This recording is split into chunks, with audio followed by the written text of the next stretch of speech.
welcome to Dangerous Wisdom, a journey into mystery and a gateway to the mind of nature and the nature of mind. This is Dr. Nikos, your friendly neighborhood soul doctor, happy to be here with you, friends, so that together we can create a culture of wisdom, love, and beauty. Auspicious interbeing to you and yours. Koinos Hermes, as always, and a deep bow to Sophia, Cosmic Sophia, and Gaia Sophia. We are recording live in front of a celestial audience here in the Dangerous Wisdom Studios in the Maxa Regia, the Santa Cruz Mountains. Two most delightful guests, my friends. I'm so glad you're here because these are two of the most interesting people I know, two people I genuinely revere and respect. And I'm so happy to share their presence and their insights with you. First, a sky dancer, a dakini, Rachael Henrichsen, integrative medicine practitioner, scholar, professor, and speaker. She's one of the most accomplished women I know, one of the most accomplished people, but I want to honor her as a woman as well. In particular, Rachael is a licensed acupuncturist, drawing upon 25 years of experience in traditional medicine and internal cultivation to provide care for patients in her private practice. Internationally recognized as a Lopon of the Tibetan Bon tradition, she teaches meditation, mantra, and healing arts. She advocates for the recognition of the multivalent benefits of microdosing, meditation, and herbal medicine. Based in the San Francisco Bay Area, not far from the Dangerous Wisdom Studios, she finds fulfillment in providing patient care within her private practice. She holds a master's degree in traditional Chinese medicine and serves as a Lopon teacher of the Tibetan Bon tradition alongside certification to instruct Tibetan Buddhist meditation through the Buddhist Studies Institute, the one and only Pemala Kandrola. She also manages the meditation instructor training program there. Additionally, she holds the position of associate professor of Taoist cosmology at the Golden Gate School of Feng Shui and serves as Ziwei astrology instructor at Dayuan Circle. She is also a faculty member at Five Branches University of Chinese Medicine. Internationally, she shares her knowledge gained from years of dedicated study under esteemed practitioners of various traditions, including Tantric Buddhist, Bun, Chan, Taoist, and Zen. Her areas of expertise include history, meditation, ritual, astrology, medicine, Cha Do, which is the way of tea, and divination. Oh, I want my fortune read. She founded the Red Gate Integrative Medicine and Red Gate Path. Rachael, my good friend, and my new friend, Jim. Jim, look, what am I going to say? This is a pioneer, people. We got rock stars on this podcast. I am going to introduce Jim by way of reading an excerpt from his new book. I'm going to have Rachael hold up this book first. Can you hold it up so everyone can see it? Oh my goodness. Microdosing for health, healing, and enhanced performance of all kinds, friends. And I'm just going to read this little bit, which I love. This is like the kind of forward from Jim. And this is what he says. I've been investigating psychedelics professionally and personally since the early 1960s. Until 15 years ago, I knew nothing about very small doses, nor did anyone else I knew. However, I've focused on little else since then, discovering, reviewing, and sharing the extraordinary results that people have reported after taking a tenth or less of a full-on psychedelic trip dose. During all those other decades, I was fixated on transcendent doses, not concert, not recreational, not therapeutic, not even problem solving. As I reflect on what I know now, I am filled with wonder and chagrin, as well as gratitude and humility. This is amazing stuff, people. I was introduced to psychedelics one night at a sidewalk cafe in Paris in 1961. I've heard this story before. I love it. When my favorite professor, Richard Alpert, later known as Ram Dass, put a pill in my hand and said, "The greatest thing in the world happened to me, and I want to share it with you." A few months later, no longer in Paris, I was a draft-dodging psychology graduate student at Stanford University, also not far from the Dangerous Wisdom Studios. Apart from my academics, I worked off campus with a private clinic that was pioneering psychedelic psychotherapy.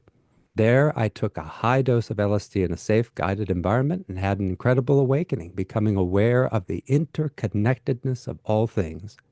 That realization and its aftermath has shaped the rest of my life. These days, there is an ever expanding number of books by people recounting how all of those astounding, amazing, fantastic trips changed their lives. This is not one of those. It is instead about how thousands and thousands of people all over the world have improved their health and their capacities without the razzle dazzle, heaven opening, reality expanding experiences that made the 60s such an optimistic, culture changing decade. While I've had some of those experiences, their main after effect was my becoming ever closer to nature and not overly attached to whatever I was doing. From the outside, my life looks remarkably normal. I've been married for 60 years. I have two daughters, both teachers. I've taught in three universities, own three houses, drive a Prius, my third, and share our home with two small rescue dogs. Thank you for that. I've edited and written a lot of books and articles, and in recent years been in many videos and podcasts. I was introduced to the idea, pay attention, friends, this is very important. I was introduced to the idea of taking microdoses during lunch at a Greek restaurant in Santa Cruz. Come on, it's where it belongs.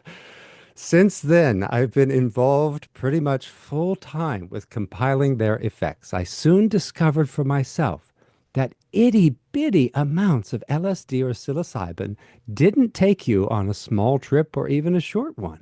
Instead, taken over time, they produced a spectrum of beneficial effects that do not even remotely resemble the explosive revelations of higher doses. I also learned that almost no one in the psychedelic subcultures, including underground chemists, guides, psychonauts, or even the few above ground researchers, scientists, and explorers, knew anything about these low dose effects either. So, emphasizing here this pioneering work that Jim has been doing. This book is a compilation of over a decade of reports from thousands of individuals from dozens of countries about a wide variety of health conditions, as well as scientific investigations of these improvements. Okay, Wow. I'm going to stop there because I think that covers it. And I think it just gives a sense of how deeply involved you've been in working with these medicines and what pioneering work you are still doing. So, Jim, Rachel, welcome to Dangerous Wisdom, my wisdom siblings. It's really wonderful to have you here. Well, it's wonderful to be here, and it's wonderful to hear that carefully crafted promotional hustle of a biography. Oh, no. That wasn't. I think that's such a great opening to the book. I was really reading Yeah. that. I just really felt such positivity and such deepened respect for the work that you're doing and the work that really both of you are doing. So, and now what is going on, the two of you here? Some Tibetan person, Tibetan Buddhist practitioner, and Chinese medicine person. How are you two connected, and how does this relate to microdosing? Rachel? Well, we there's another mysterious connector, which is Sufi storytelling, and we have a mutual friend in common who owns a little restaurant and cafe in Santa Cruz, and we would often sit next to each other at little breakfast tables in the morning, reading the same book. And after we noticed it a couple times, I think we started talking from across the restaurant, and then we are like, let's sit together. And that was, I don't even know, maybe 10 more years ago. And so we've slowly become friends due to our shared love of philosophy, poetry, and beyond. I don't know, Jim, do you want to add anything to that? That's it. That's it. A multiple pickup in a coffee house. And I and love it. we still share the same books, but more often now, one of us reads it first and says, "I think you'd like this." That's nice. Yeah, you know, I also like John Cage's view of how education. I tried to do this in when I taught in the university. He said, you know, I didn't like the universities because so he dropped out because he said, you go there, you got 20 people in a class and they're all reading the same book. What a waste. You could get 20 books read and each person could tell all the rest of us about it. And if you really thought it was interesting, you could read it on your own. So I once did try to do that. I had students each pick books from a list and then they made presentations on it. But anyway, so that's nice. Sometimes you can just say, yeah, don't bother reading this, but let me tell you all about it. It's really great. It's a nice way to cross-pollinate. Hmm. Yeah, this Well, is I, this is I a good one though. actually I You actually know. took a course like that. I'm Did you? remembering now as a graduate student. It was the Bhagavad Gita, and we each had a different translation. Okay, now. And Okay, we did exactly synchronicities that. here. We would discuss each book of the Gita, Yeah, but yeah, all of us coming from our own different translator space. yes. So right on, John Cage. Yeah, I love good old John Cage, 433, forever, baby. Okay, so let's talk about this work that you've been doing, micro dosing. Holy moly. And I'm hoping that lots of people listening to this haven't heard of it or don't know much about it. I know that there are people, definitely for sure, I know listeners who wouldn't have any idea what this is or how it works. Can you just lay out the bare bit? I mean, we got it a little bit from the letter. So a microdose is basically a dose that is not going to feel at all like you're on a psychedelic. Correct. Microdosing is indeed a very small amount of a classic psychedelic, meaning LSD or psilocybin primarily. And it affects your body, mind, soul system by improving its health. Now, that's a very vague and large generalization, but it's the best we've come up with because it seems to improve such a wide range of conditions, including making healthier people healthier, um, that it doesn't fit the pharmaceutical model at all. It fits closer to those things which make your life generally work better. And when I say to people, can you think of something that will just help everything? And everyone goes, no, that's crazy. That's some kind of hokum. And I say, well, how about exercise? And they say, well, that helps everything. I say, well, how about sleep? And they say, well, that helps everything. How about improving your diet? Well, that helps everything. Microdosing looks more like those than it does of anything else. It's as if it is something that your system uses to improve itself. Mm. See, that's really interesting because it fits in the model that I sometimes talk about the malnutrition of the soul and how we have like a kind of soul scurvy, but we also have like a soul osteoporosis, and there's some vital nutriment missing for the soul itself. Yes. Meditation is one of the things that seems to fit in there too, because many of the long, if you have this long list of things that LSD and microdosing might benefit, there are a similar list with meditative practices, and it's very interesting how maybe there's like a nutriment that the medicines are providing that the soul is particularly feeling deficient in right now. Well, one of the things that the soul needs, at least temporarily, is a body. Hmm. And one of the things that helps meditation is being healthier. Yes, So it is a circle. it And is. yeah, the benefits of meditation and the benefits of low doses of psychedelics overlap. But what we're learning is microdosing goes beyond the kind of um, areas of healing that meditation is likely to help. So we don't have, for instance, I'm not sure that people meditate, say, for cluster headaches. Cluster headaches Sure. are just for the people who I hope don't know what they are. They're the worst pain that human beings can experience, Yeah. and they come in clusters. Their nickname is also suicide headaches because people who have the problem of cluster headaches have a suicide rate 3 or 4 times the general population. Mm-hmm. Microdosing and higher doses as well alleviate that condition. That's extraordinary. That's So extraordinary. that's a kind of very large shift, and we don't have much else in conventional medicine or even in Eastern medicine, which of course is older. Yeah. Um, that seems to be as effective. It's interesting. I used to suffer from really severe migraines, really, really severe, have to lay down, turn all the lights off. I am sick and I am in horrific pain. I started meditating and I did notice that awareness would alleviate that pain. And eventually, for whatever reasons, that I stopped getting them as and I can't there's not a strict causal relationship. I was also training to be an Alexander Technique teacher at the time, and all of that mindfulness and different embodiment went together. But I was really astonished at how the pain would be too great to even sleep. But Right. if I got up and I walked mindfully, I would be free from pain. And then the migraine would dissipate much faster than what I was used to. I would have a much shorter course. And so there's something to be said there because there are these strange mysteries that and as you would know in the Tibetan tradition, right? Meditative practices are also imaginal in a way that brings them so close to the psychedelic experience. There seems to be this there seem to be experiences described even in the Pali Canon that give you the sense that the human mind can do all that psychedelics sort of jumpstart or empower it to do with training. I mean, can you maybe speak to a little bit about how those visionary experiences maybe might be similar or different or Yeah, I mean, I think that yeah, the mind is really capable of a variety of things, whether it's, hallucinations. I mean, people, often when people, are starving or incredibly sick are also hallucinating.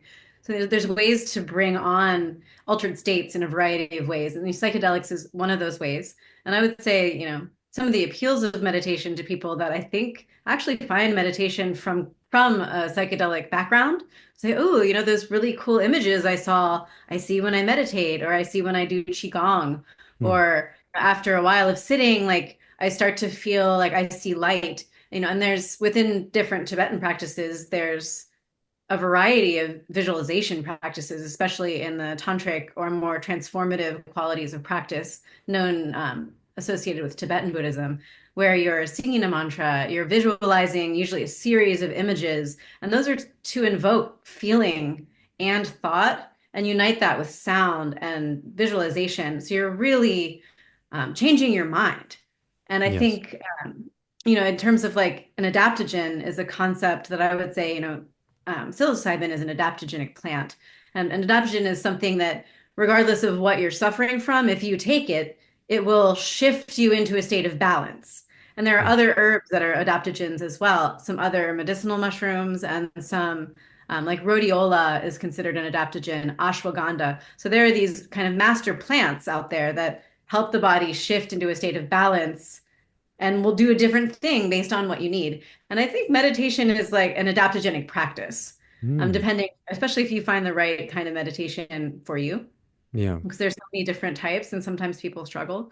But yeah, the potential for it to evoke these very inspiring and visionary states happens a lot in meditation, and they're called nyams, or Yes. like sensational experiences. And the training though is that you're not supposed to fixate on recreating those, that Sure. those arise spontaneously and will continue to arise. But if you grab them and try to make them happen again and again, that's not the point. And I think that's kind of an interesting part of the training. But this is interesting because it gives us access, what Jim is talking about, it gives people access to things that otherwise might require a lot of training. We talked about Pakya Rinpoche, who had gangrene, definitive diagnosis in the dominant culture. You have to amputate. I mean, it was clear. And so this is all documented, and he healed the gangrene with meditative practice. But you and I don't have access to this.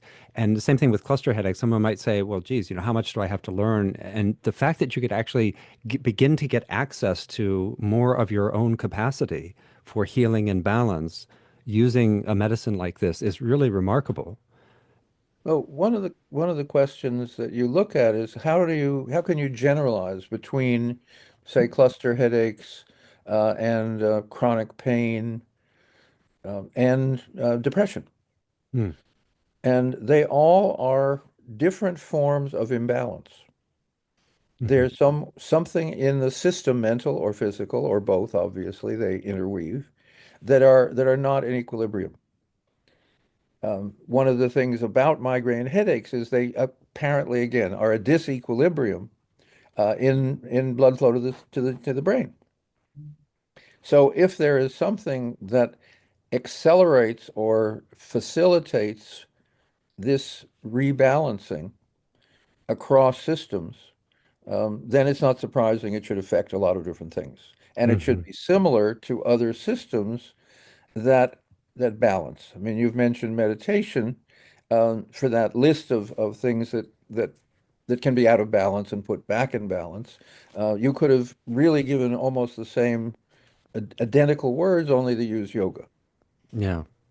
So Hmm. that what we look at, it is not surprising that humanity has tried to figure out ways to recover from either mental or physical injury, trauma, and physical and mental illness.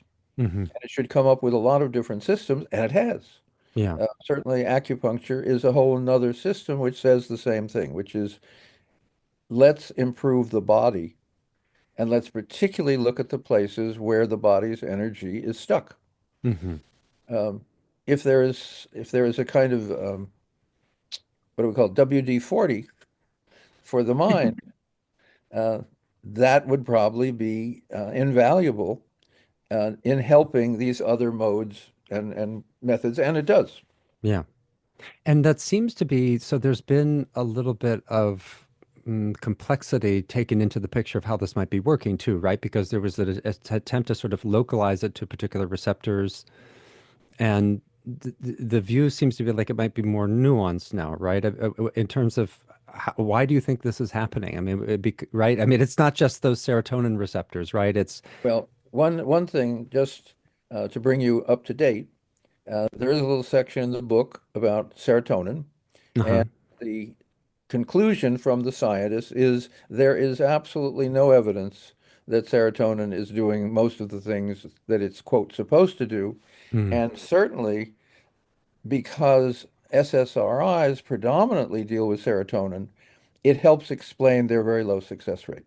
mm, So what we're looking at is, of course, serotonin is improved. Of course, blood flow is improved. Of course, inflammation is reduced. Digestion is improved, et cetera, et cetera. mm. So when you are improving a system, to focus on one tiny part of the system, there's a term for that. It's called Western medicine, okay, which is symptom focused. It's Yes. not it's not system focused, if I Right. pronounced everything correctly. Right. Right. And Yeah. It's and not what we're looking ecological. at, and what I've learned from Rachel, is a lot more about the multitude of systems that are both system and even wider than the physical body. Yes. Right. Yeah. Microdoses fit into those models more easily because they actually have almost no physical effects that, measurable. Right. Just was reading Yeah. a beautiful paper from Poland, which suggests that microdosing is of general interest. And they said, well, we've looked at 31 papers, 15 scientific and 14 not as scientific. And what we're looking for is what are the side effects of microdosing? And across disciplines and across questions and across countries, generally they said, well, they're not much. A little bit of blood pressure goes up a little. People sometimes are a little anxious. And with psilocybin, sometimes they have a little bit of nausea. And it's transient and of no real importance. Yeah. And these are regular Doesn't doses or fit into the microdosing? physical model as well as it into the energetic model. Yeah, totally. So were those studies done on macrodoses or microdoses? Oh, these are all microdose studies. They're all microdose studies. Yeah, no, there's So lots and lots of let me actually reframe it in a different way. yeah. This is Connor Murray, UCLA researcher. He's done a lot of microdose research and a lot of addiction research. And what he says, it looks like microdosing is the correct dose for a number of conditions. What we call now higher doses or mega doses are have all of the attributes of an overdose. Okay. All of the Interesting. risks, all of the side effects, all of the need for special training and rooms. And if one looks at it that way, then we'll say, well, let's go back to the people who've been using psychedelics for a couple of thousand years. Maybe they've thought about this. Okay. And what you find is in most indigenous cultures that use psychedelics, and that's almost every indigenous culture that has them available, they use them routinely for things like a toothache or getting your breast milk to come in or to improve sleeping. They also use them in high doses for rituals and for uh, being in touch with their divinities. Mhm. That looks like the model of normal use and then excessive use for special occasions with, with special conditions and people who are trained and so forth and so on. So that changes the way we look at it. Yeah, And it definitely. and it makes more sense from a anthropological standpoint, from a physiological standpoint, and in terms of these general systems. Yeah. I remember one ayahuasquero saying that when he talked to the people in South America where he trained, they told him that the tribal lore was that you gave high doses. High doses were used for shamans to gather information and to navigate you'd be intermediaries with the spiritual realities. But for the ordinary person, a high dose was when you didn't know what else to do. They were really sick. You tried the ordinary stuff, and so, like you're saying, it's a special case. Okay, we're going to have to give you a huge dose of ayahuasca, and let's see if that will help you. Because we don't know how else to resolve it. So it is a very different, not this sort of thing where I'm just not feeling okay. The shaman helps you navigate that in other ways, and then you have this kind of more extraordinary case, which is really interesting. And it's so fascinating that you're talking about the way this must be. What a weird thing in the materialist paradigm to find something that doesn't seem to have this strong mechanistic kind of explanation. That it seems that it's like saying we use the phrase placebo effect and it's so silly, which it's just revealing the power of the mind. And Right. then here's a medicine that reveals that. And something is happening. And it's like you're saying, we might need a different model, a model that includes energetic flows in the body. You're saying, you're nodding. Could you say a little bit about that? And how, I mean, because that's part of your medical tradition, right? Of looking at the body without the cell doctrine, as Neil Tice put it, right? Without the cell doctrine. Yeah, I was just teaching an introduction to herbs class yesterday, and there's this wonderful thing called the doctrine of signatures.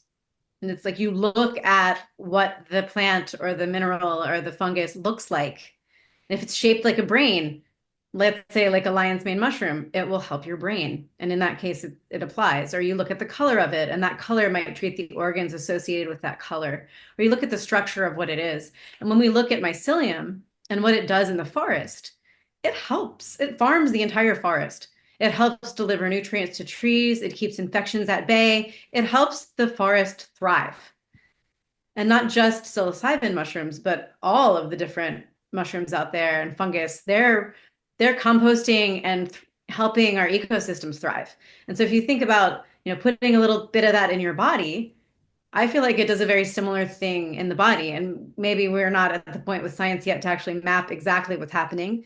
But I feel like it is helping the brain figure out how to function better. It's helping the nervous system figure out how to function better. And I think in places where, we want something to connect, let's say neurologically, and it can't connect in the one way we're used to, it will help it find another way around.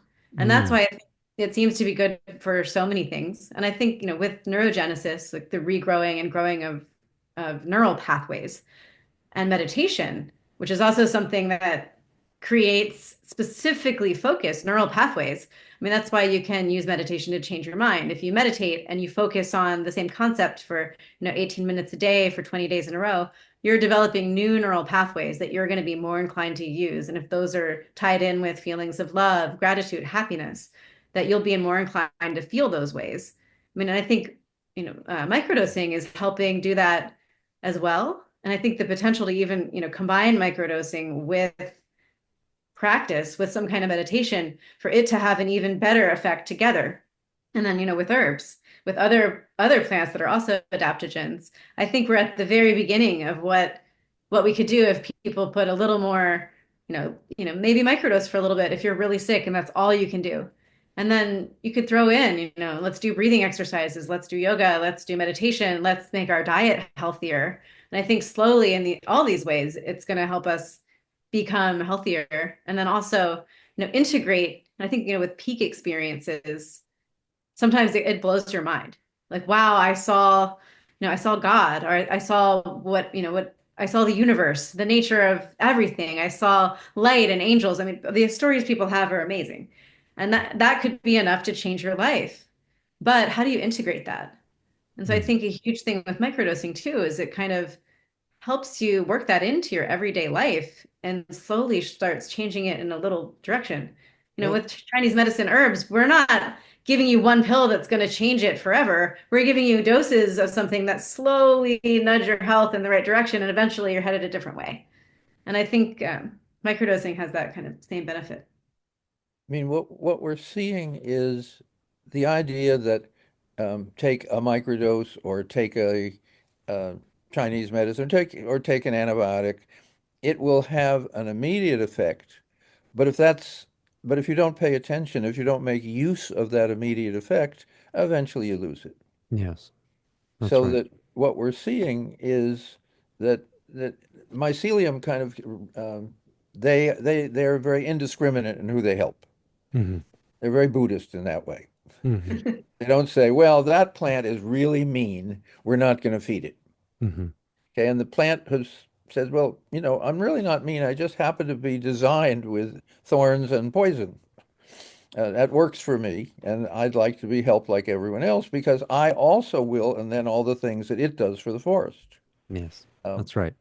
That so what that we're looking at ecology. is see if we really, if you're really desperate to have a theory, um, because we have some wonderful scientists who say anything that cures a whole lot of things is undoubtedly some kind of scam.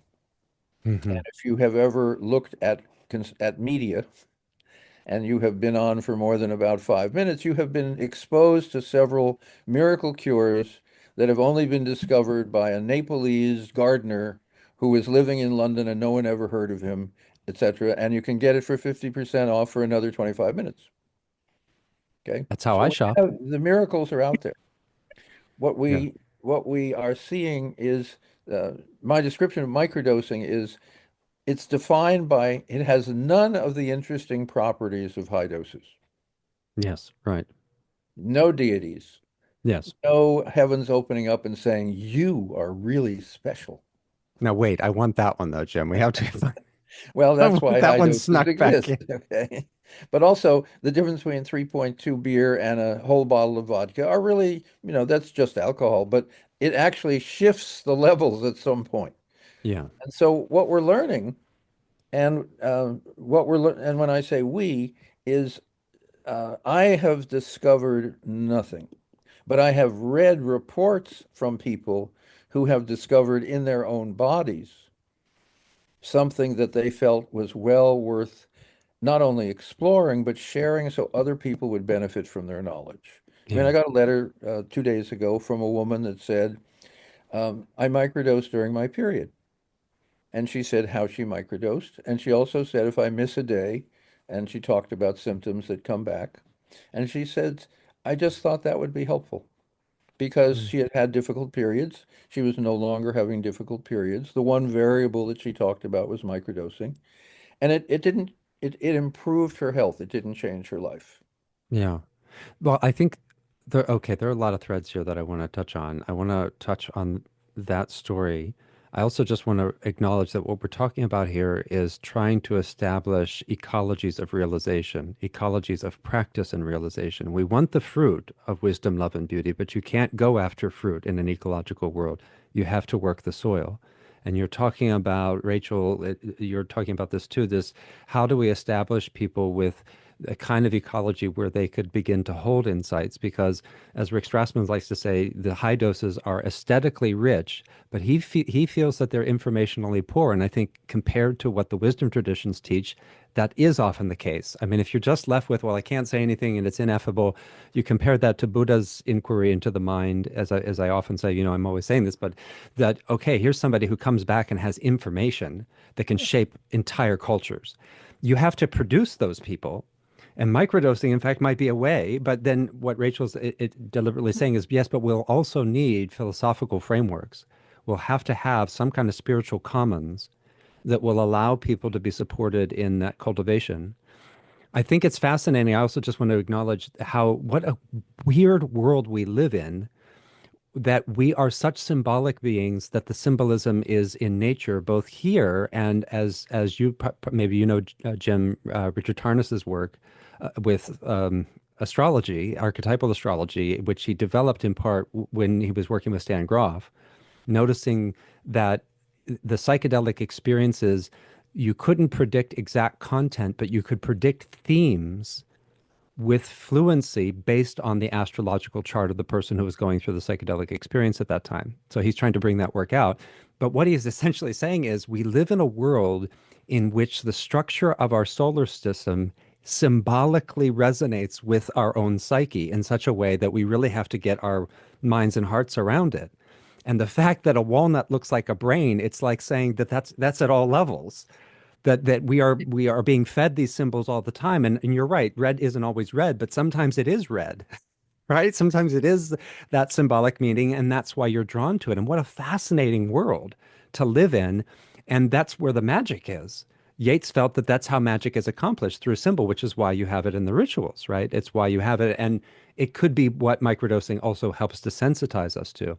I want to ask, though, about the story. This woman who was using the microdosing during her cycle, did it indicate that she was using it daily during during a certain phase? Yeah, Like, right, so it was a daily and then I take a break? correct. We take Okay. a 3 week break. Okay.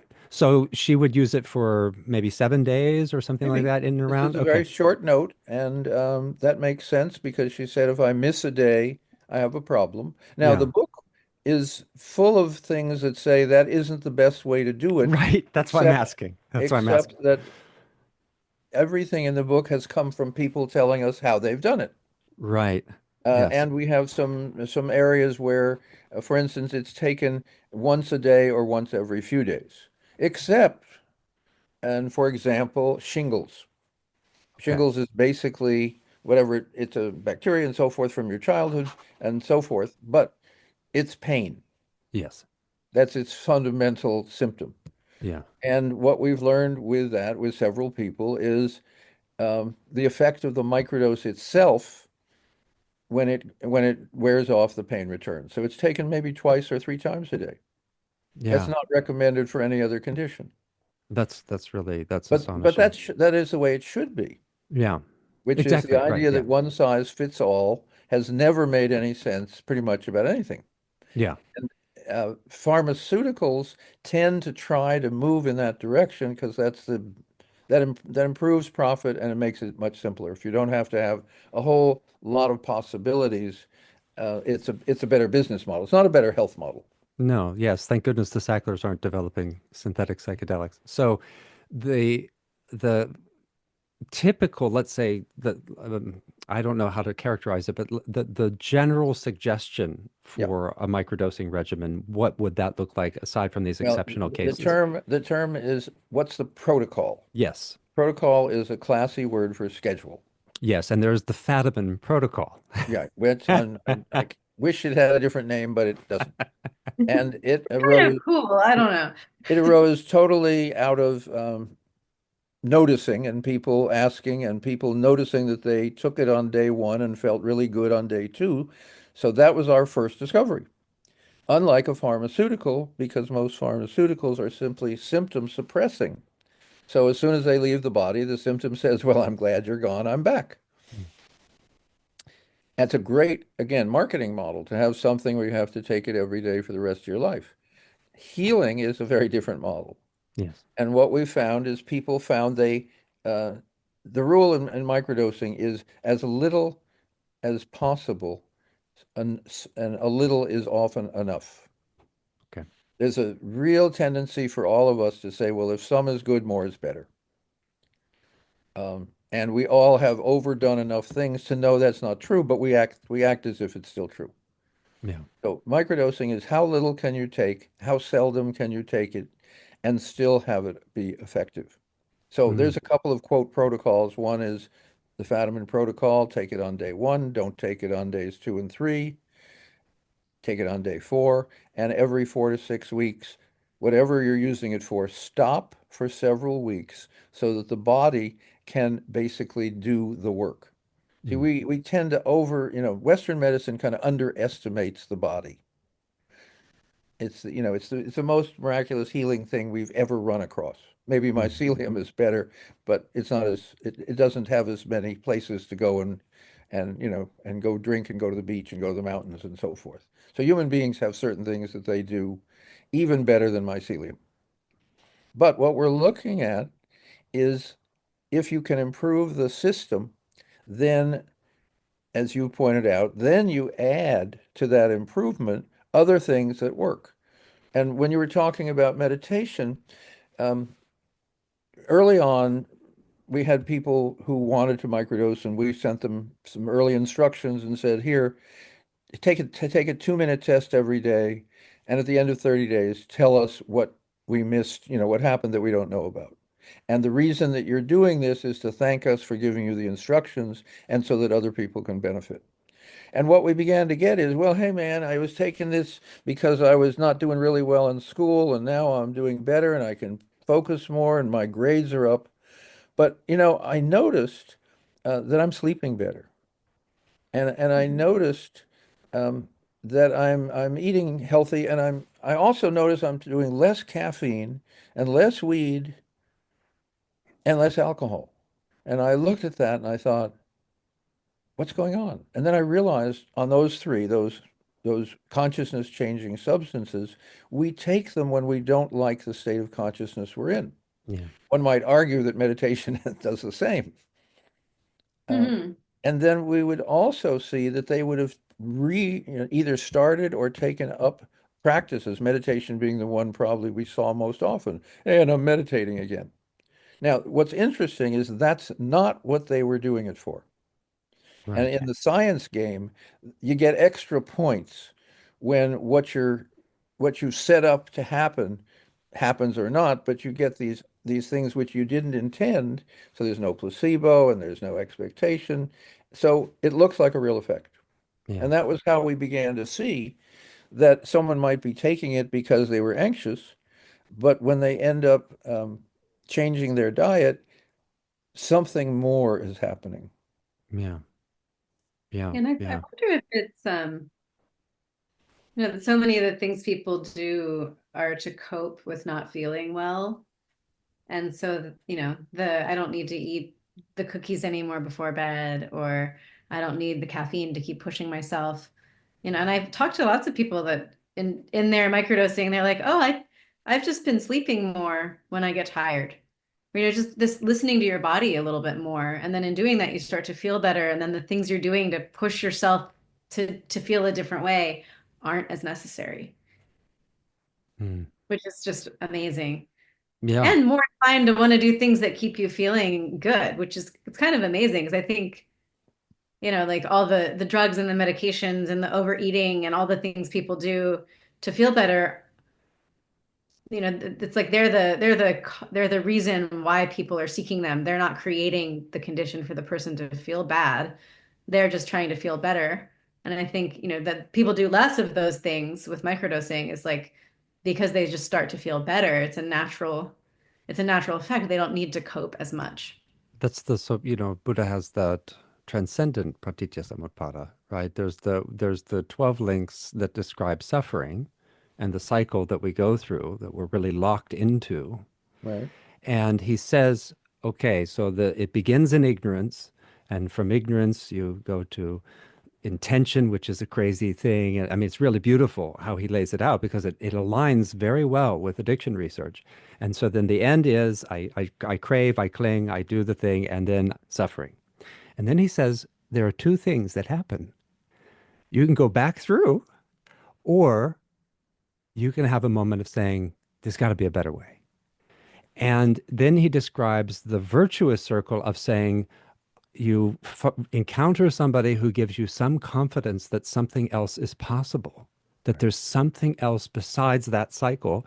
And then you start to feel unburdened. You feel like, oh my God, this could work. And then you try it, and there's joy that comes in the practice. And so there's this positivity that he describes that begins to feed into itself. And I think that's what we're touching here is that if we can get people just to let go a little bit, the mind is working this whole time. I mean, we're even using a dualistic language here because ecologically speaking, it's just mind. Any body is in this culture, that's a material thing. The only thing that is interpreting the situation and healing the situation and sensing the meanings, that all indicates mind. It indicates the non-duality of mind and body and also mind and nature, right? And it's all because we're saying it's all going together. I mean, for all we know, the microdosing is making our microbiome happy, right? I Right. mean, that could Well, be, actually, It we is, do I'm know a pretty little bit, and sure. that's true. yeah. Uh, Yes, I if mean it's subjectively speaking, I'm no, sure. no, Yes, there's an absolutely. My impact, but thing what I is, mean is, the little guys down there are saying, "Yeah, this is great. one of the This fun has been a good parts day." in my way of dealing is I don't do much subjectively, and I do almost nothing theoretically. But when you mention the biome, I think, well, what's a condition where the biome is a major issue? And it's called IBD. Yes. And I have a friend who dropped out of medical school because he wanted to help people, and medical school wasn't the way. And he set up a program of lifestyle change for IBD. Yeah. And it turns out that among the things that were useful were microdosing, Yeah. just among the things, Yes. because again, the your internal system is not thrilled by pathogens who get out of hand. Right. They should be there in the appropriate. It's kind of like the mean plant. The mean Yeah. plant is part of the ecology. You may not like it, but a lot of other plants will. And in your biome, you have, literally several thousand little colonies all working out their dharma. Yeah. Uh, it is easy to start with that you're the box that these many, many colonies have picked to live in. And then when the box doesn't work well, they just throw the box away. Hmm. There are Uh, as many of them as are of our cells. Yeah, absolutely. And once you So, I include mean, viral particles, it's way beyond. I mean, we're way we're like a outnumbered. we're a symbiotic organism.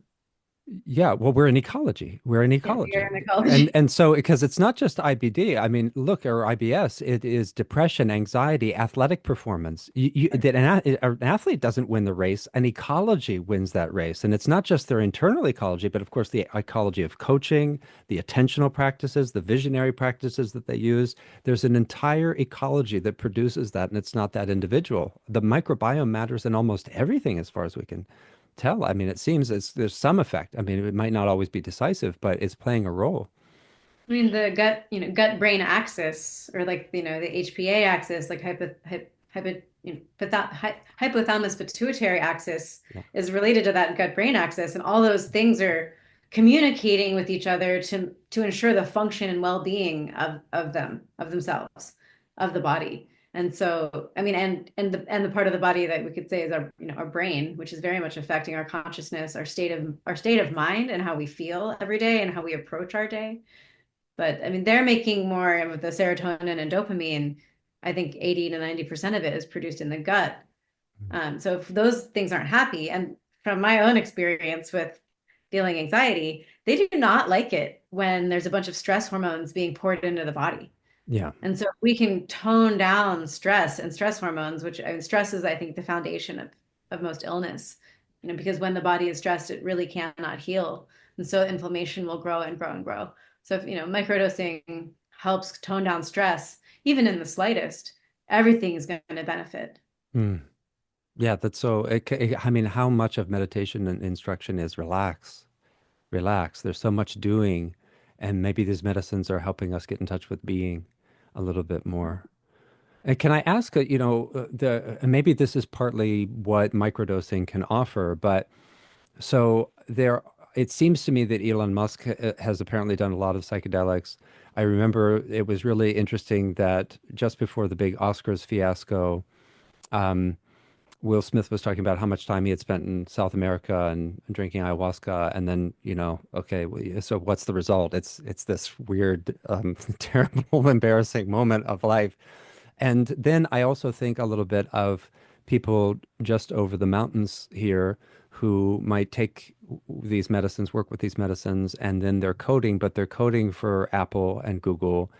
And so, my questions are all going to the varieties of spiritual materialism that might be attendant on these medicines. So there might be people who maybe we wish they wouldn't be microdosing if it's going to help them code Yeah, better well, for Apple and let me Google. give you, let me give you the kind of aren't these dreadful point of view, Yeah. which is PTSD Hmm. is a problem, particularly when you are a soldier, either killing people or being almost killed by them. Yeah. And what if you could simply be pulled off of your unit and quickly given some PTSD medication, MDMA, Yeah. and then you got rid of your trauma and you could go back and fight some more. That's Great. Let's one do of that. the kind of terrible theories. Okay. Um, and and it's being looked at, unfortunately, by the military No, because they're I wouldn't be foolish. surprised. Right. Yeah, that's the issue. Yeah. Hmm. Uh, it's, I think, one of the reasons high doses are a wild, wild world because they are such a major shift. And they're Yeah. an overnight or an over within a few hours shift. You can literally let go of your whole personality. And a few hours later, when you pick it back up, a lot of it doesn't seem to have any value. And that's usually the pathology. Okay. Microdoses are Okay. this boring, um, they're more like soil and not more like fruit trees. Yeah. Yeah, I'm Uh, with you. And I mean, and we and need soil. and I what mean, what we're is amazing is, I mean, let me give you an amazing one because that's kind of fun. Yeah. Again, and these I want to have things that aren't in the book so that people don't feel, well, he's just pushing the book. But we've got them in there too. Okay. I get a letter from a guy. He says, I'm a 68-year-old retired rancher, and I've had 30 different surgical operations. And I'm at a place in my life where I'm in constant pain. And my physician has suggested that one alternative is what's called an 8-level fusion. That's fusing 8 vertebrae, like give up ever tying your shoe again. Okay. Yeah. Yeah. And the physician fortunately says, and it probably won't work. It's a Yeah. 7-hour operation. And he said, and I had a friend who microdosed. And she said, why don't you try that? And I was at my, wit's end because I was in pain all the time. And he said, after a while with microdosing, again, doing not one of the protocols that Fadiman and other wise people have put together, but his own, he stopped having pain. Hmm. Now, he hadn't been out of pain for decades. Yeah. And then and he just wrote this little report about, 150 words. And I Mm. wrote back and said, hey, can you say anything more? He said, well, I have to tell you that when I tell people, and my doctors basically said, not only is it amazing you're out of pain, it's amazing you can walk. He sent a picture of his spine, which looks like a spine out of a horror film. He said, so I didn't want to just tell people, I wanted to show them. So I got in a little better shape and I climbed a 14,000-foot mountain. And I have this wonderful picture of this guy perched on a little pile of rocks. And you see around him, peaks. This is like Yeah. Colorado. And there's just this big smile on his face. And I'm still corresponding with him because he has a lot to teach us. Yeah. He has a For lot to sure. teach us about the connection of mind and body, Yeah. and that he found a way that helped him in a way that he didn't ever possibly anticipate, um, is worth studying. See, he's Yeah. one of the people who says, like the Buddha. The Buddha says, "Wow, I had an incredible experience," and people said, "Can you tell us about it?" And as you know, that didn't really work very well. So finally, he said, "Maybe I can teach you some things instead," and we get the noble truths and so forth. Yeah. But we start with an experience. We start with a human being saying, "You didn't think this was possible, but at least I know one case in which it is." Yeah. I love And that. I that's love that. where that, and from that, as you know, uh, each of the people, major religious and spiritual and meditative and yogic traditions come up with the way they worked. And we go from there and work our way around it. It's all of them suggest getting enough sleep and eating properly and being in a relationship and being kind. Yeah. It turns out that microdosing, for reasons that are not totally clear, help. With all They this, with don't all they this. Yeah. don't change people. Yeah. They give I mean, people in that same capacity to vein, change. I mean, in that same vein of not changing people, is it going to make you a better psychopath? Is it going to make you a better workaholic? Mhm. Is it, if you're practicing coding when you're microdosing, are you going to get better at coding? If you're Well, practicing, world domination, are you going to get better? You very well may, right? well, will say that a, a Mr. Musk uh, is reputed to be a drug user, but he uses ketamine, which has nothing to do with anything we've talked about.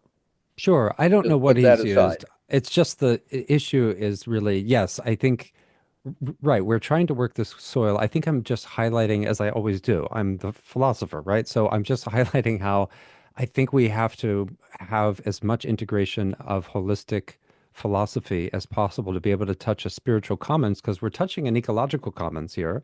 And I think the experience of working with microdosing sounds like it opens people up to the spiritual commons. Yeah, So well, it opens having a framework people to up. protect, See, right? if Paul Stamets, mycologist, says people who take mushrooms are nicer. Yeah, Okay. yeah, I think of the Dalai Lama that says, um, if you can't do anything else, be a little kinder. yeah. And so we're dealing with great basics. And if I'm in pain, it's really hard for me to be kinder. I'm with you. Yeah, no, I mean, none of this is to disagree. I agree with all of that. I also know that Jeff Bezos had a reputation for being very kind and calm and so freaking likable, Yeah. just so likable and so kind, never raised his voice. No, I never heard him swear, wrote one employee. And so it's just, I'm only saying that all the more reason, if something empowers, then it can continue to empower the pattern of insanity. And I agree with you that kindness and openness to nature and these things are antithetical to the pattern, but the pattern has an immune system that it's going to try to control what's happening. I'm not denying that we should use it. I mean, these stories are so compelling, and I absolutely agree. I'm just sort of highlighting how I want to um, invite as much philosophical contemplation into working with these medicines as possible because of the where the culture is at. That's all. Well, It's very context How can it specific. inspire, I mean, how can it it is inspire an natural interesting question, altruism? which is, do I feel that somebody should not be given something that will improve their health if I disagree with their philosophy? Right. Yeah. Obviously. It's that would be the ridiculous side of the question, right? That I'm not at all saying that. I I'm know you're not. saying, That's why I yeah, wanted to just highlight it yeah. It's given that they should, how do we because do people it? do think about it. Right. Yeah. Okay. Do we Yeah. want to make someone who is awful better at it? That's the scary part. You want to Okay. make the medicine available, and yet it's this question of, okay, let's make it available, and what all can we do to try to help it be oriented in a positive direction? That's it, and that's the best we can hope for. Well, one of the things that we learned in the 60s, where we were discovering high doses, is that it was very hard to find someone who was more inclined to want to kill people who they didn't know because their government suggested it. Right. And that was a very, we didn't know. Yeah. It didn't really, there's some wonderful footage of British soldiers and they're marching around in little units, dot, dot, dot, dot, dot, 20 guys all moving, same. And then they're given a psychedelic. And then the film continues and you've seen it and it's about, I don't know, 30, 40 minutes later and they're wandering in other directions. They're not in line anymore. They're laughing. Um, kind of like I've they've all seen it. become very drunk. Except what happened is they simply were more inside of their own worlds, and their own worlds um, were antithetical to the kind of mathematical precision that the Yeah. military finds useful. Right. And it's a wonderful film because you end up appreciating and enjoying these guys recognizing that it no longer made any sense to stand in this little neat line and turn when other people turned. Um, so what we're seeing is that, and this is maybe theoretical, is that people in better health are less likely to hurt other people.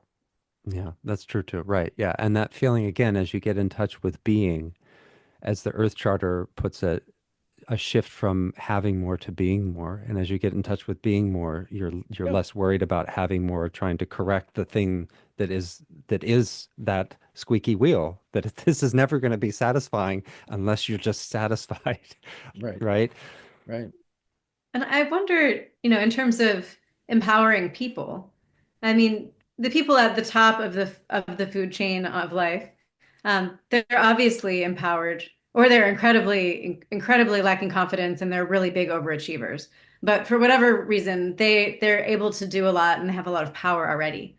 And so Right. I feel like, you know, a lot of common everyday people in this society and environment don't feel empowered. And I Right. would actually say that like the average person maybe doesn't feel empowered. And there's a lot more average people. And so to Right. actually help empower the average person, maybe the average person can then stand a chance. Yeah, right. Yes. Yes. If you're at your fuller capacity. Are you the person in the manuscript? There's mention of someone in Santa Cruz who made magic potion. I think it was called. Are you the one who mixed the potions that had herbs in it? Was it you? Uh, sure. Yes. Um, I have made potions with herbs. I'm an herbalist. And So so, because part of what we're talking about here is that microdosing could be combined with like holistic medicine. Right. I mean, we're looking at it as a holistic medicine. It's an adaptogen maybe for the psyche, or I like the idea that it maybe is um it helps the psyche compost. You Well, got all this in a shit in way, there, I mean, and you bring in the let's go back to composter. the kind of worst model we can think of Yeah, non-cooperation, which is single symptom medications. yeah, And what they have is they say here it's really good for such and such, and it may be. yeah, And then if you read the 8-point type that comes in that little piece of folded paper that you don't read, yeah, it's good not to read it, by the way. It's terrifying. Um, it yeah, says what side are effects. called side effects. side And effect. I remember years ago reading a comment from a naturopathic group, and they said there are no side effects. And I thought, well, that's a good headline. Yeah, There are only effects.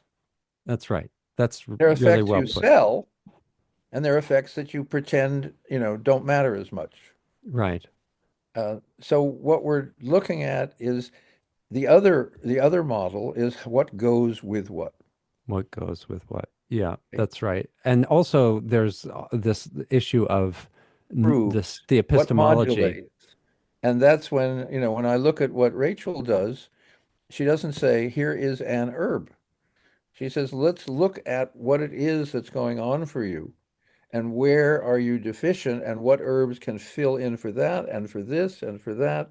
And Hmm. so, um, as far as I can tell, she rarely, the standard medications, that doesn't fit that model.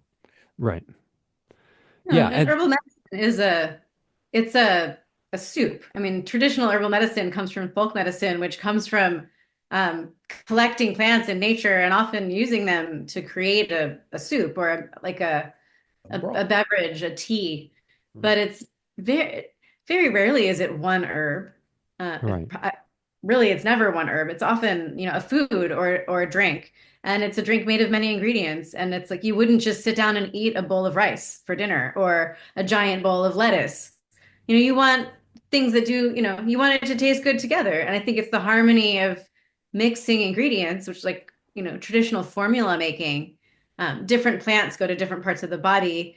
I think psilocybin particularly would be like a helper plant, something that helps other plants get to where they need to go in the body, like the mixture of niacin, lion's mane, and psilocybin, which Right. has been, there's been cases of it, and I think maybe some in the book where it's helped people with neuropathy regrow their nerve endings.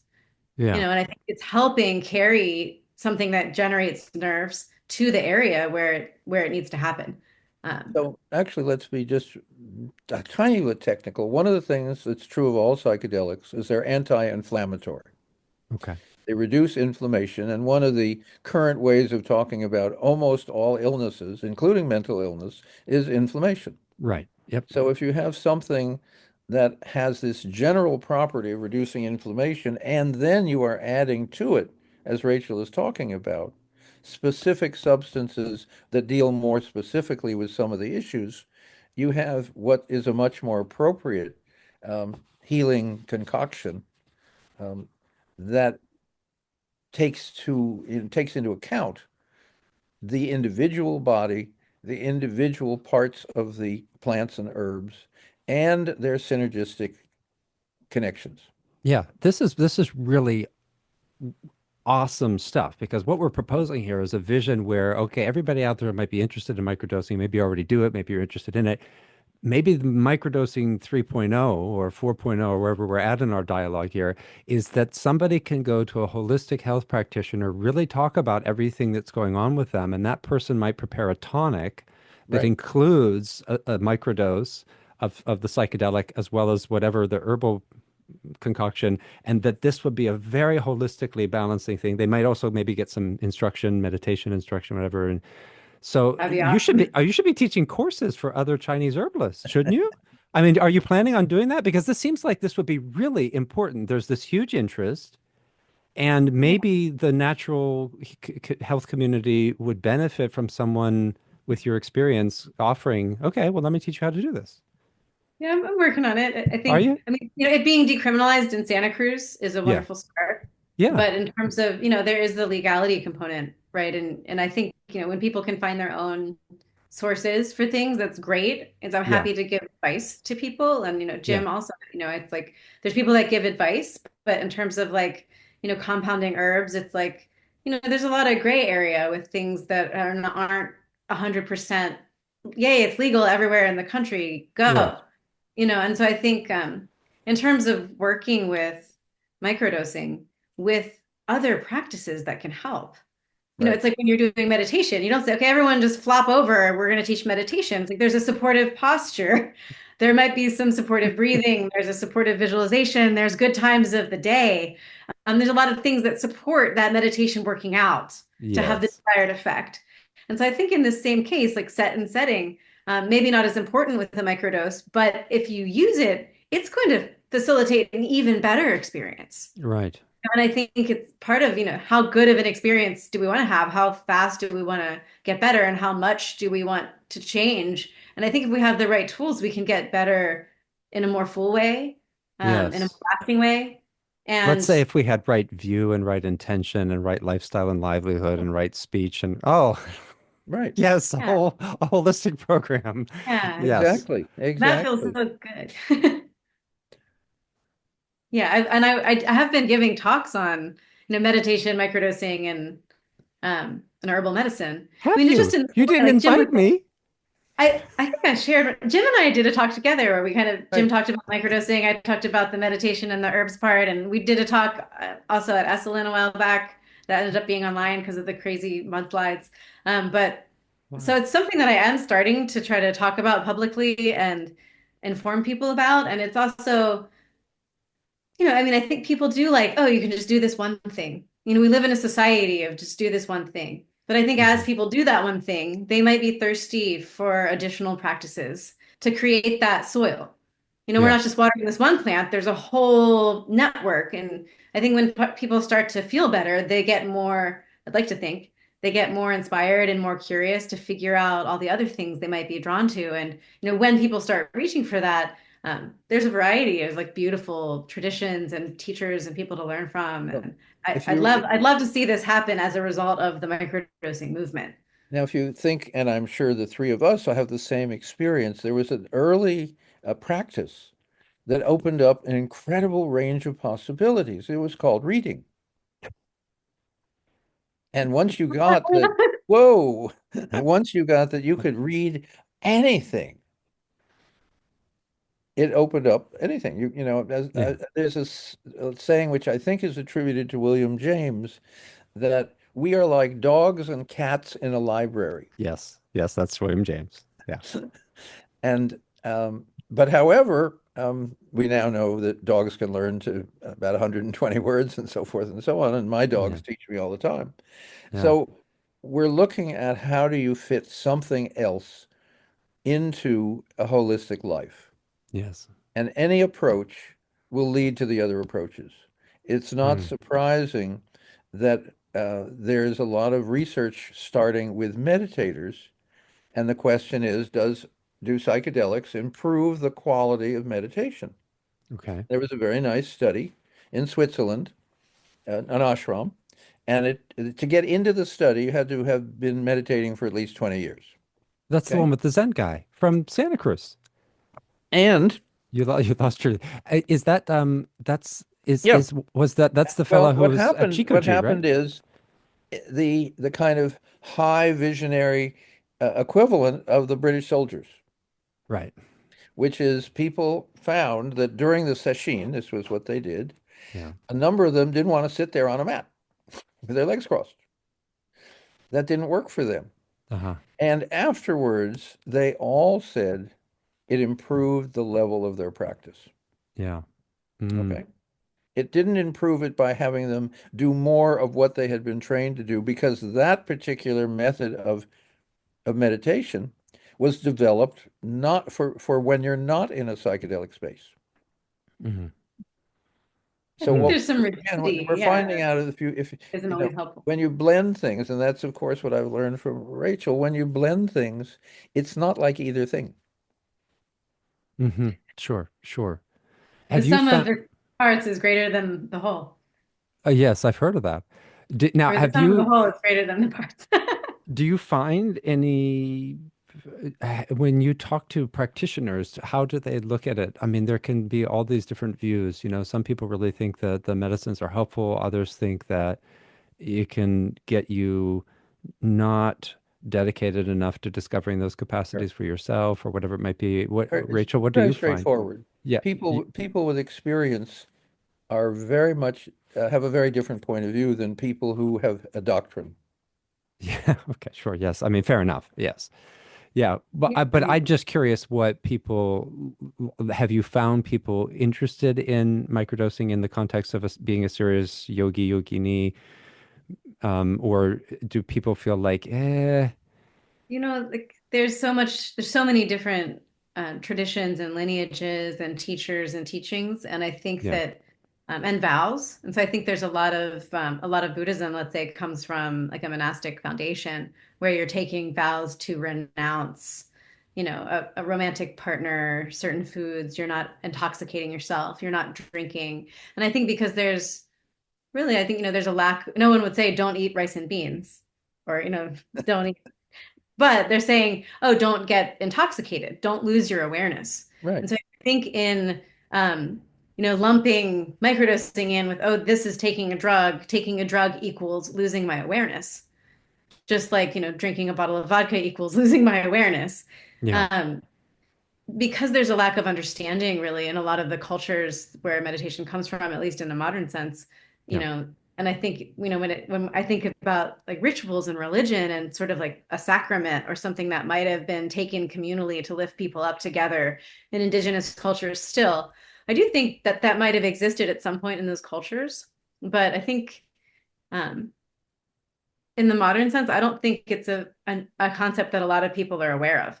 So I think, oh, I can take something and it's not, everyone's going to drink tea and meditate. Well, that's an intoxicant in some way. That's a stimulant. And so if there was more education around what microdosing is, that it's not an mm, intoxicant, that it's not going to shift your awareness in a negative way or reduce your awareness, maybe there would be more openness to it.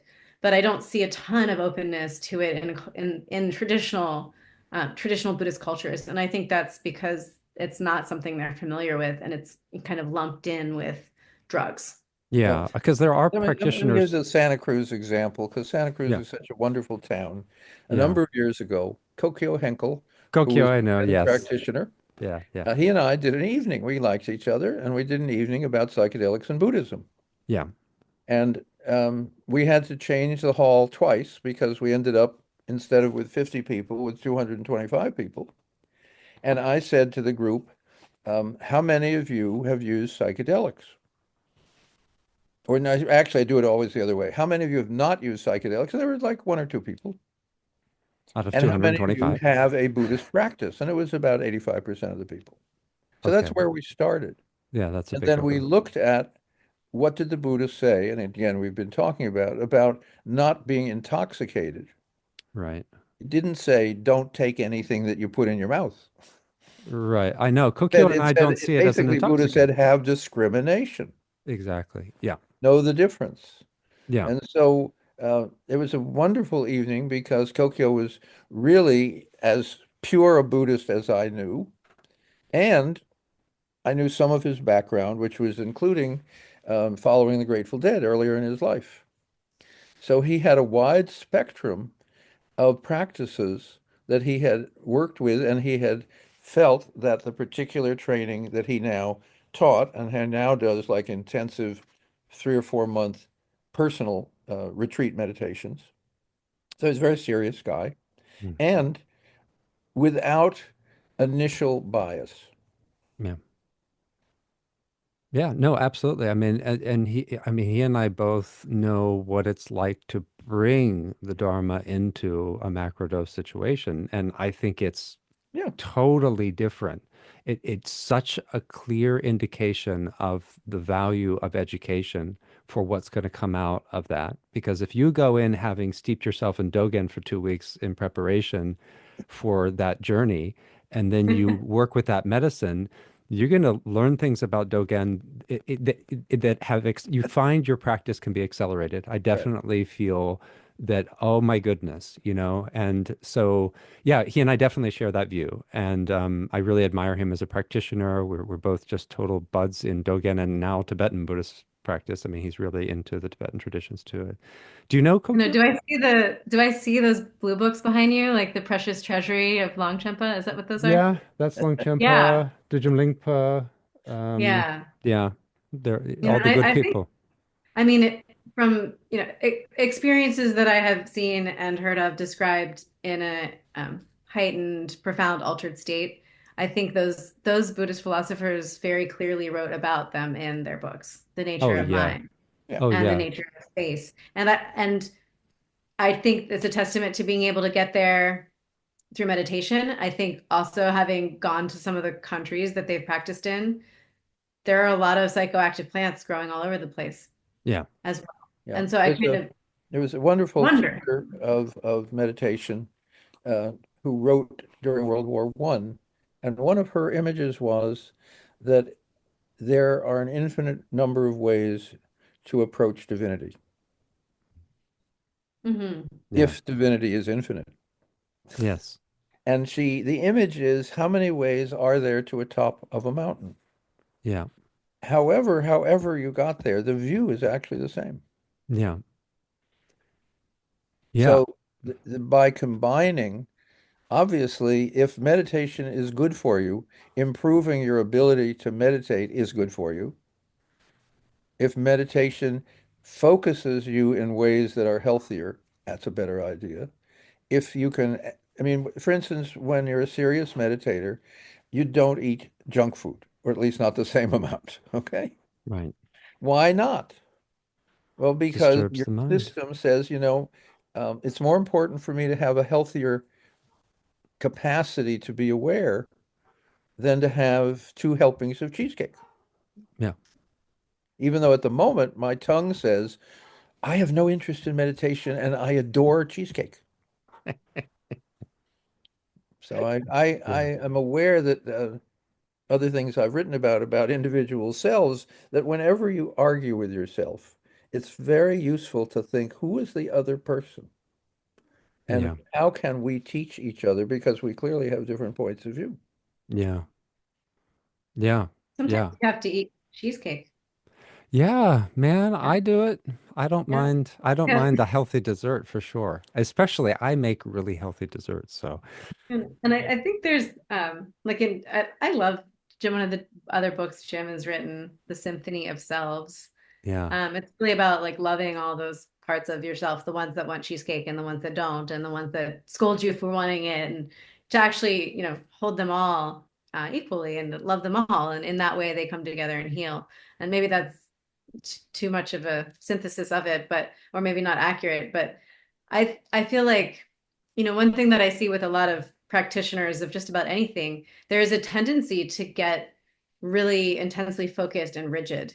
Um, and in that rigidity, sometimes you kind of lose the child mind or the innocent mind or the funniness of Mm, life mm, and the humor to our situation, and like where you can't play with the paradoxical nature um, of reality when it gets to that extent. And I feel like um, microdosing tends to help loosen up that rigidity and return a sense of balance and humor.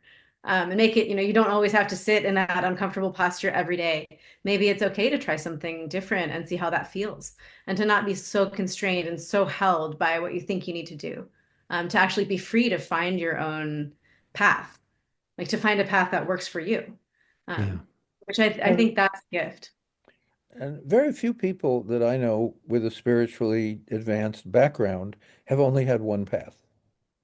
Mm, And once you realize that you have at one point said, this is the way, this is the teacher, this is the doctrine, this is the practices, and then you find a few years later you're doing something else. You yeah. can never again have the same kind of, I have found it and you haven't. Yeah. Yeah. Yeah.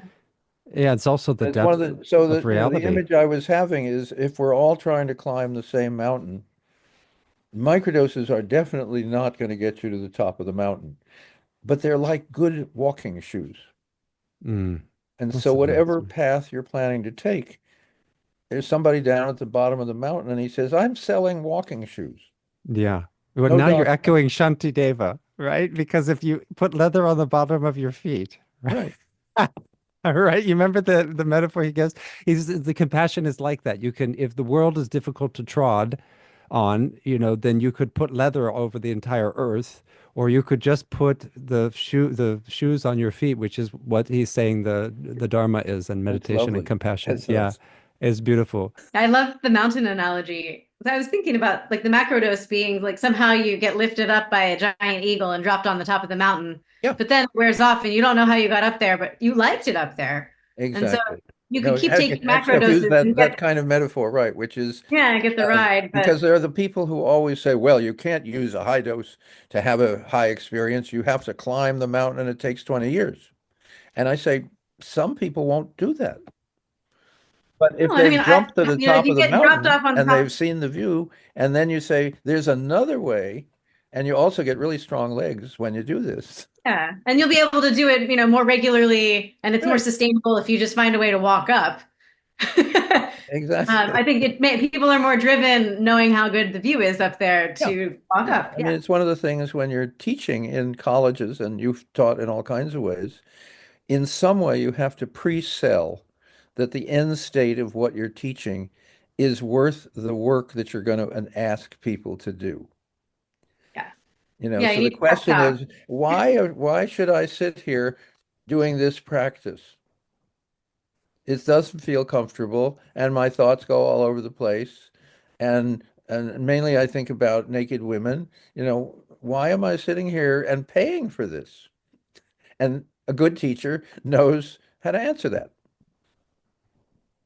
I think Westerners are used to kind of getting the advertisement, seeing the floor model, knowing what you're going to get, and then Right, you're willing to pay for it. right. Um, and I think, there's some within the Buddhist teachings, there's this idea of like the different types of faith that you have. Yeah. One of the faiths is like, oh, I've seen it. I know I can easily believe. And another of the faiths is like, oh, I haven't seen it, but I am still going to believe. And I think Or I that is haven't seen not so it, easy but for you Westerners. who have seen it seem like you're in better shape than I am. That's key, right? That's how it's been. You have so many conversion stories in those traditions, right? Ashoka and on, right? And the reason we started with microdosing is simply that it's a lot of information about healing a lot of things without any spiritual overlay. So it is really like selling shoes at the monastery door. And you say to the shoe salesman, is this a really good monastery? He says, I have no idea, but it's a great corner. And people say, when they come out, they say, really, your shoes were really good. So Hmm. so in a sense, it's interesting for me because I obviously talk about microdosing a lot. Um, and it is obviously part of what makes people better. Are there other things that make people better? Thank God there's lots and lots of them. And it simply fits in its own way. And so when we have people like the woman who says, I now have healthier periods, I have no idea whether her life is going to be more spiritually evolved. But as the Dalai Lama says, less suffering, you know. And that's so, Yeah, I'm I mean, more if and we more for learn from less each other. suffering, not necessarily more enlightenment. Well, I mean, less suffering is, I mean, kind of just to be free of suffering, then you can have some joy. Right. And when we have some joy, we are it's attractive. Like, oh, let's go be with those people. They are laughing. They look happy. Let's go stand in that place that looks like it's lit by the sun and where all the plants are thriving. I think people are naturally drawn to things that feel good. And so I think as we start to feel better and we can actually help each other, and I think this is again where like ethics and um an actual understanding of how to apply, yeah, ethical view towards life. For I think Buddhism, one of the things that I love that I naturally arrived at, which is bodhicitta, which is the altruistic, enlightened intent that comes from being free from suffering for a moment. If you've had a moment where you're like, wow, I feel good. If you felt like that every moment, eventually it might get a little boring. You might say something like, man, this would be better if my friends were also feeling good. Right. It's more fun together. And I think that that naturally arises from feeling freed from suffering, even a little bit. And most people that's why people are responding to you to say, I want to tell you how this microdosing made me feel better, because they want people to know that it's possible to feel better. And I think the more that we talk about it and we work together with each other and we inspire each other in the creative ways, I think there's an organic way to the way that people can be. And I think, Yeah. And every I don't think every system, technology can really replace well, being together and every learning from system each other. has areas in which it is more desirable than some other system. And what I'm thinking is in Western medicine, for example, we have almost nothing to help long COVID because we're symptom driven and pharmaceutically derived, and long COVID can be all over the body, any system at any level. But the reports we're having from microdosing, since it is a whole body um, accelerator, a health accelerator, is people recover certain levels of long COVID that have simply been that they've been unable to help with before. And if you go to the federal government, they say, we're doing a terrible job of helping people with long COVID. We have an improvement rate in the like 20%. Now, this is government figures. Remember when we had a government that had hired people and all those things. And I Uh, don't think they can cure a cold even, you know. so we're looking at, see, at the high kind of grandiose level, um, how does the major improvement in medicine in the last 300 years was washing people's hands. That was the big breakthrough. And the person who first suggested that had a terrible time with his career. He was really ridiculed and pushed around and never honored. And it worked. Okay. Then we Yeah, found out why it worked because we they were found burning people those at the little stake, things on your flaming them hands for it. that you can't see. You Yeah, don't take them from where you're working with a corpse and go and then help deliver a baby. yeah, Um, So I guess I'm really more comfortable at the bottom of the mountain selling shoes. Fortunately, I've have friends who work in the higher areas and who often will lean over and say, "Here, hold my hand, and I'll pull you up a little bit."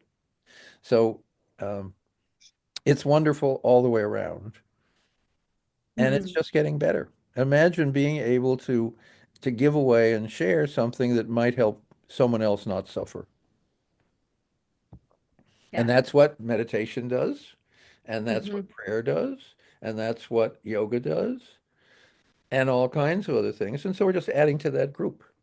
Not better, not worse, just for certain people who wouldn't do the others and are more likely to look for spiritual improvement if their body didn't hurt so much. definitely. Yeah, it's hard to Okay. feel. motivated to do much else when you're in extreme pain. Right. I think so. I think there's something about, I mean, I love the story of Semmelweis because that's such a powerful story. He ended up in an insane asylum. It seems that it drove him crazy that he knew the truth and Yeah. nobody would listen. The other thing I think it's important to recognize, what's the other major advance, is that we got unions. Because it turns out that if you don't have to work 12 hours a day or 16 hours a day, your body can recover from a lot of things. So unions and washing your hands, but let's not forget unions. And yeah, really. I Yeah. mean, And really, this is child labor laws. child labor laws, right? But I mean, the main thing is being able to recover. And I think we have a fight to get our time back, but we have this fight to get our capacity to feel good back. Because I think, Buddha describes a vision of mind that when you really look at it, you understand that addiction must be possible because of the way learning has to work in an ecology. Learning has to work in an ecology in such a way that the thing that feels good should feel good. But once you have that system that naturally wants to feel good in response to what feels good and wants to not feel good in response to what shouldn't feel good, that gets hijacked. And now we just don't know how to feel good. And so I think, what you're talking about is this basic thing that we need to recover our capacity to be okay, to Right. discover that we are okay. And the medicines are really helping to do that. And I think it's beautiful what you're saying is this could give a space where maybe nothing else could. Yep. And maybe you couldn't get the person to meditate. And yeah, maybe they heard about John Kabat-Zinn and his pain thing, but they don't want to sit through that. This gives them a space to begin Yeah. to enter. And yeah, because you have to be able to have some basic calming down, especially if you can't home leave. If you're, I like to say homesteader yogi because Cortland was talking about householder yogis. And I said, no, we don't need householders. We need homesteaders. We're getting ecological. Even in your apartment in Manhattan, you can start growing microgreens. But anyway, I think everything that we're talking about here is super important. I do want to close just because in honor of listeners who probably can't even go much further and in honor of you guys, but you two, we're talking again. Don't even try to avoid me here in the Santa Cruz area. I will find you. We'll have Greek food. And Terrific. I want to thank you both. I want to thank all of you for listening. If you have any questions, comments, stories to share. Now, Microdosing Stories will put a link so that you can send them to Jim and we can keep that data going. You are citizen scientists here. So I Right. And love that. I love that you're doing that. for telling us stories, it's microdosingbook.com. Oh, microdosingbook.com. And One Jim, word. when's the book coming out? February 18th. February 18th. So Yeah. we just a short wait Yep. because it's only 285 days till Christmas. What I don't know what it is, but The February, it is out. The oh, February 18th ago. Right. oh, it already came It's out. Oh, yeah. out. No, it's I out. thought it was Right. 2026 or something. Okay, No, so no, no. it's out. Okay. All right. Well, you guys didn't tell me that. I was asking for the manuscript, thinking it was still held up at the publisher. Okay, it's out. Yeah, that would have been really easy. How come I didn't understand that? This is Uh-oh. hello, everybody. This is the first time I didn't read the person's book. I got the Well, digital copy of it at the last minute. And I just thought Jim didn't want to share it. I no, didn't want to pester him. no, my promotions person is not perfect yet. Okay. Okay, that's So, I fine. mean, if that's me, I failed in telling you. No, that's okay. But it's great. To be fair, I didn't know Jim was having trouble having it published in England. And Right. so I was like, oh, I thought his publisher was in England and that was waiting. And he's like, oh no, we Ah, have a different publisher for here. That's just there. And I said, oh, okay. So I well, actually didn't know either yep. until this arrived. Yeah. Yeah. So it's Yippee-ki-yay, we got available it. here and it's subversive there. Oh, great. It's subversive here too, friends. So Good. get yourself into the rebellious spirit, rebel against the culture, rebel against your own suffering. You're done with it. You don't need it. And microdosing might be able to help. Okay. So I want you all to get this book, read it, and then you can tell me about it. No, I'm going to get a copy now that I know that it's out. And I want to again remind you, ask questions, then I can get these people back and we can talk more. You can send them in through dangerouswisdom.org. We might be able to bring questions, reflection stories into a future contemplation. Until then, this is Dr. Nikos, your friendly neighborhood soul doctor, reminding you that your soul and the soul of the world are not two things. Take good care of them, friends. That's beautiful. Thank you.